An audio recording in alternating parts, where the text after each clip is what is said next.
It's time to create our two static pages. So open your terminal and go to the code for newbies folder, of course, and type Rails G controller pages about and contact. The syntax here is very simple. So Rails G controller and pages, that means we're going to create a controller named pages. About and contact are the views that we'll see in a bit. And here you can see what files are created first by Rails. Note that in browse, these two lines is very important. And we also got a new file generated under the pages folder.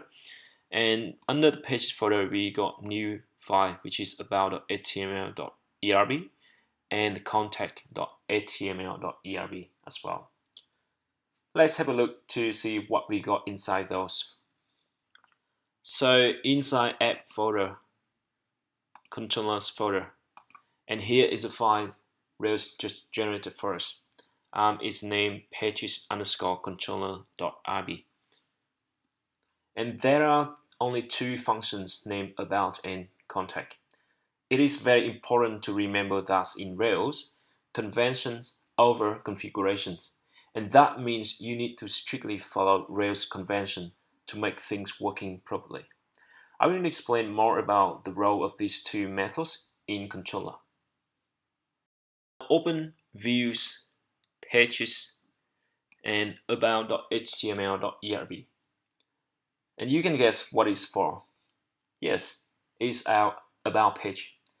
The ERB extension means that you can mix the HTML code and Ruby code in here. And it's the same thing with the contact page. Go back to our terminal, and now we're going to run the server.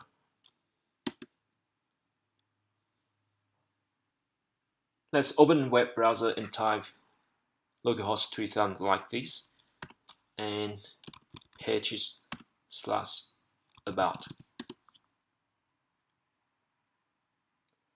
Yes, that's exactly what we're expecting. And we're going to try the contact. Cool. All good. But you might ask, how the hell is Rails handle the workflow? Well, we'll be talking more about MVC model and how it works in the next task. But for now, I can briefly get you through the way it works. Okay, so if you open the web browser and once you go to pages and about, the browser sends requests to the server. And Rails, we check the route. So under the config and routes.rb, Rails will check and it's going to see the pages and about. So pages here is the controller and about is the accent. Now, then Rails going to go into the pages controller,